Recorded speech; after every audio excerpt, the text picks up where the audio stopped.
ጀዋር መሐመድ ጉዳይ አላህ ይጠብቀው። ጀዋር መሐመድን አላህ ይጠብቀው። ከልቤ ነው ዱዓ ማድርገው፣ ከልቤም ነው የምወደው። ጀዋር መሐመድን አላህ Subhanahu Wa Ta'ala ይጠብቀው።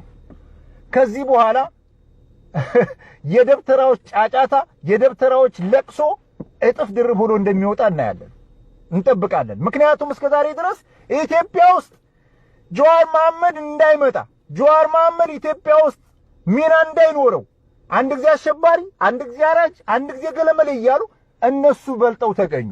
እንደዚህ የሚሉት አካላቶች ማለት ነው። ለምሳሌ ያክል ከተለያዩ አካባቢዎች ለተፈናቀሉ አማሮች ጀዋር መሐመድ ነው ምክንያቱ ይላል። ተጨባጭ መረጃ አምጡ ሲባሉ የለም ቄሮ ነው ይላሉ። ቄሮ እንደዚህ ነው ይላሉ። እነሱ የሚሰሩትን ተግባር ግን ዙሮ አይታያቸውም። ሞጣ ላይ ሙስሊሞች በየሌሊቱ እየተዞረ ልቀቁ ከእንግዲህ እዚህ አይደለም መኖሪያችሁ እየተባሉ ነበር ማለት ነው። ስለዚህ ምንም ነገር በዛ በኩል ያጼዎቹን ስርዓት ለመመለስ ትግል ስለሚያደርጉ ጀዋር መሐመድ ደግሞ ያጼዎቹን ተንኮል በደንብ አድርጎ በታትኖ ስለሚያውቅ አህመድ ዲንጀበል ለምሳሌ አንድ አቻሜል ታምሮ የተባለ እንደዚህ የደብተራዎች ጸሐፊ አለ። አህመድ ዲንጀበል ምንድን ብሎ ነው እንትን ያለው? አህመድ ዲንጀበል ምንድነው ያለው? የኦነግ ክንፍ ምናምን ጸሐፊ ምናምን ብሎ ነው። አህመድ ዲንጀበል እንትን ላይ ሲጠይቅ ምንድነው ያለው? እኔ ከማንኛውም ፓርቲ ነፃ ነኝ አለ። አንተ እኔ የለውበትም ከማንኛውም ፓርቲ ነፃ ነኝ ብለህ እያልክ አይ በግድ ገሌን እንደዚህ ነው የሚልህ ለምን ይመስልሃል?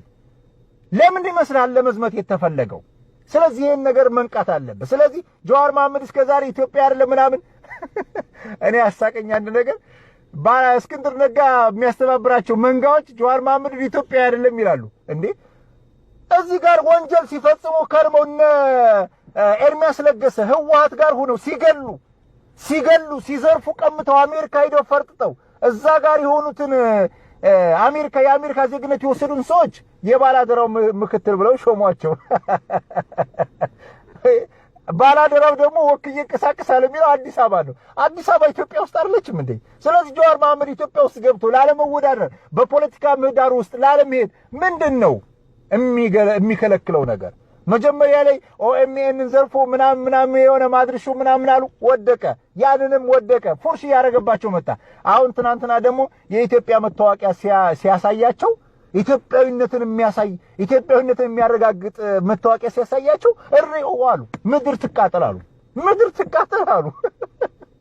ገና አንተም ትቃጠላለህ፣ ጨጓራ በሽተኛ ትሆናለህ። ጀዋር መሐመድ ወደ መድረኩ የማምጣት ኃላፊነት አለብን ሁላችንም። የደብተራ መድኃኒት ነው፣ ተወደደም ተጠላ የደብተራ መድኃኒት ነው። ደብተራዎች ይፈሩታል፣ ደብተራዎች ይንቀጠቀጡለታል፣ ደብተራዎች በሩቁ ይፈሩታል። ምክንያት ይሰጡታል። ግን አሸባሪ ምናምን ምትል የሆነች እንትን ይሰጡታል። እስከዛሬ ድረስ አሸባሪ ሲሉት የነበረው ልብ ብለህ ስማኝ እዚህ ጋር ወገኖች፣ ልብ ብላችሁ ስሙን። እስከዛሬ ድረስ ጀዋርን አሸባሪ ሲሉ የነበሩ፣ ቄሮን አሸባሪ ሲሉ የነበሩ በእርግጥም ኢትዮጵያን ስላሸበሩ ከሆነ ዛሬ ሞጣ ላይ መስጂድ አቃጥሎ ንብረት ዘርፎ 300 ሚሊዮን ብር የሚገመት ንብረት አውድሞ ያለን መንጋ ለምንድነው በሽብር ለመፈረጅ ያልፈለጉት? ይህን ጥያቄ እንጠይቃቸዋለን። ሞጣ ላይ ለተፈጸመው ወንጀል አይ እነዚህ ሰዎች ቁጭት ስላለባቸው ነው የሚል ሽፋን ሰጥቶ በዛ በኩል ደግሞ ቄሮና ጀዋርን ወንጀለኛ እያለ እንትን የሚለው ምን የሆነ ይመስላል? ተወደደም ተጠላም ኦሮሚያ ክልል ውስጥ የተሻለ እስላማዊ እንቅስቃሴ ስላለ ነው። ተወደደም ተጠላም እውነቱ ይሄ ነው። ኦሮሚያ ውስጥ የተሻለ እስላማዊ እንቅስቃሴ አለ።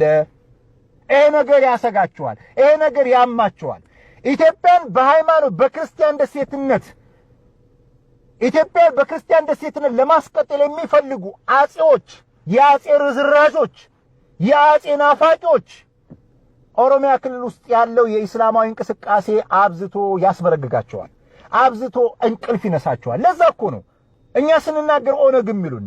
እኔ ኦነግ ሁኝ አይደለም፣ ኦሮሞም አይደለሁም፣ የኦነግ ደጋፊም አይደለሁም፣ አባልም አይደለሁም። ግን እውነታውን ስለምናገር ሙስሊም ስለሆንኩ ብቻ ወስደው ያላትመዋል፣ ኦነግ ጋር ያላትመዋል። ኦነግ ነህ ሲል አዎ ኦነግ ነኝ፣ ምን ታመጣለህ? ትላንትና አንደኛው ደወለልኝና በኢሞ ሪያድ መሆንን ሰምቻለሁ አለኝ። አዎ ሪያድ ነኝ ያለሁት አልኩት። እኔ መንፉሃ ነኝ። ስለዚህ አንተ ኦነግ አለኝ። እኔ ኦነግ አይደለሁም ተረጋጋ አልኩት። አንተ ጋላ አለኝ። ኧረ ስርዓት ያዝ፣ የሰሙህ እንደሆነ ምላስን ይቆርጡልሃል። እና አረቂ በቸርቸራ እግርን ይከረክሙልሃል አሉ ሳት የራሱ የሪያድ ቄሮች። ስርዓት አድርግ አልኩት። አሁን ቁርአንን እለኩሳለሁ አለ። ወላሂ ቁርአንን ካቃጠልክ እኔ ራሴ እመጣልሃለሁ አልኩት። እኔ ራሴ እመጣልሃለሁ፣ አንተ ደፍረህ ቁርአንን አቃጠል ብቻ። ቁርአን አቃጠላለሁ ካልክ አልኩት። ኦነግ ጋላ ምናምን ለምትለው ግን አይመለከተኝም። ሂሳብን የሚያወራርዱ ሰዎች አሉ። ሂሳብን ያወራርዱልሃል አሉ። የሪያድ ቄሮች አሉ፣ ሳት የራሱ ቄሮች አሉ። እነሱ ጋላ ምናምን ላልከው ሂሳብን ያወራርዱልሃል አልኩት። ይሄ ነው ሊሆን የሚችለው፣ ይሄ ነው። ጀዋርን የሚናገሩ ሰዎች ጀዋርን የሚናገሩ አህመዲን ጀበል እሺ፣ ጀዋርስ ፖለቲከኛ ስለሆነ ነው። ጀዋርስ ፖለቲከኛ ስለሆነ አህመዲን ጀበል ፖለቲካውም ውስጥ የለውም ይላል። አይ በግድ አለበት በቃ ኦነግ ነህ ይለዋል። የለውበት ኧረ አለህ እንጂ ካንተማ እኛ ነን የምናውቀው አሉ። ከባለቤቱ ያወቀ ቡዳ ነው አለ። እንዴ ባለቤቱ እኔ ኦነግ አይደለሁም፣ ኧረ እኔ አይመለከተኝም፣ እኔ የለውበትም አለ አህመዲን ጀበል። ተናገረ አይደል እንዴ? እንዴ ቢሆንስ መብቱ እኮ ነው። መብቱ አይደለም እንዴ? መብቱ እኮ ነው ኦነግ መሆን። አንተ የማህበረ ቅዱሳን አባል ሆንክ አይደል እንዴ? አህመዲን ጀበልን በኦነግነት የምትፈርጁ የማህበረ ቅዱሳን አባል ሆናችሁ አይደል እንዴ? ማህበረ ቅዱሳን ጋር ሆናችሁ ኢትዮጵያን እየበጠበጣችሁ አይደል እንዴ? ምን አገባ? መብቱ እኮ ነው። ማንም ሰው ተነስቶ አንተ የአብን አባል ሆንክ አይደል እንዴ? አብን ጋር ሆነ ሴራ እየተበተብክ ህወሓት ጋር እየተሞዳሞድክ አይደል እንዴ? ስለዚህ አህመዲን ጀበል ከፈለገ ፍላጎቱ ካለው ማንም ይከለክለው? ማን ይከለክለዋል? ኦነግ ቢሆን ግን ለጊዜው እኔ የማንም ድርጅት ውስጥ የለሁበትም። የማንም ድርጅት ውስጥ የለሁበት። አይ አለ ነው አለ ብለናል አለ ነው አለ። እንደዚህ ያሉ ደናቁርቶች ናቸው ያጋጠሙን ጎበዝ። እንደዚህ ያሉ ደንቆሮች ናቸው። እንዴ አለ ብለናል አለ ካልካ እኔንም አሁን ይሄንን ስናገር አንተ ኦነግ ነህ ሲል አዎ ኦነግ ነኝ። እስኪ ምን ታመጣለህ? ትፈነዳለህ? ትሞታለህ? ታንቀ አዎ ኦነግ ነኝ ይልሃለሁኝ። አይደለሁም አንተን አይደለሁም እያለ ማን ኃይል ያባክናል አንተ ጋር? ስለዚህ አሁንም ጀዋር መሐመድን አሸባሪም አልከው ምንም አልከው ኢትዮጵያ አይደለም ምናምን አልከው። ኢትዮጵያ የታርጋውን ኢትዮጵያ በታወቂያውን ይዞ መጥቶ ገጭ ሲያደርግልህ ትናንትና ደብተራ ሁላ ለቅሶ ነው የዋለው። ድንኳን ጥለዋል እዚህ ፌስቡክ ላይ ማለት ነው። ድንኳን ጥለው ለቅሶ ተቀምጠዋል። ምንድነው ምክንያቱ ብለህ ስትል ጀዋር መሐመድ ኢትዮጵያ መታወቂያ አገኘ። አንተስ መታወቂያ አለህ አይደል እንዴ? እንኳን ጀዋር ከፈለክ በፖለቲካው ሜዳ እናና በሐሳብ ተሞግተው። ከዛ ውጪ ግን እንዴ አንዱ ቅዱስ አንዱ ርኩስ እና ኤርሚያስ ለገሰ ኢትዮጵያን ሲበዘብዙ ከርመው ሲዘርፉ ከርመው ሲያስወቅጡ ከርመው ሲደበድቡ ከርመው አምልጠው አሜሪካ ተቀመጡ። አሜሪካም ሆኖ የአሜሪካ ዜግነትም ኑሯቸው ነገር ግን የአዲስ አበባ ወኪል ምክትል ሊቀመንበር ተብለው የአዲስ አበባ ምክትል ሊቀመንበር ተደርገው ይሾማሉ። ጀዋር መሐመድ ደግሞ መጣ ባለፈው የውጭ ዜግነት ያመልሳለሁ አለ። ኩም አሉ፣ ደነገጡ። መብረቅ እንደመታው ሰው ደነገጡ። የአሜሪካ ዜግነት ጀዋር መሐመድ ከእንግዲህ መሞቻውን መቀበሪያውም ኢትዮጵያ ውስጥ ነው ብሎ ሲናገር ደነገጥኩም አሉ። ድምጻቸውን አጠፉ። ከዛስ አሁን ደግሞ የመጨረሻ ማረጋገጫውን ሄዱና ገጭ አደረው። ኦፌኮ ጋር ሲገባ እስከ ዛሬ ድረስ ፕሮፌሰር መራራ ጉዲናን ጥሩ ኢትዮጵያዊ ነው፣ ይሄ ጥሩ አመለካከት አለው ምናምን ሲሉ ነበር ማለት ነው።